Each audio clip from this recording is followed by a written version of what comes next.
Hi, Don here, snapitupcanada.com. We're looking at an Elmo K 110 SM, dual 8 film projector, 8mm and Super 8 with variable speed.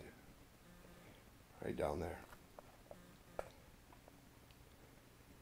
Projector does have issues, most notably, it's missing the front spindle. If that doesn't matter to you, or if you're able to repair it, you're going to get yourself a wonderful projector. But let's take a look and see what it's doing. It's going to be a little awkward because I got to do 2 or 3 things at one time and only have one pair of hands.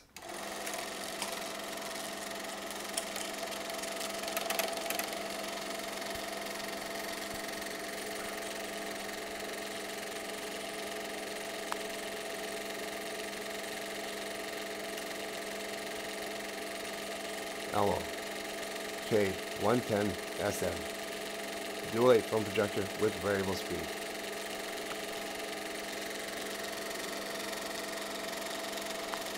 Don again, snapitupcanada.com. Thanks for looking.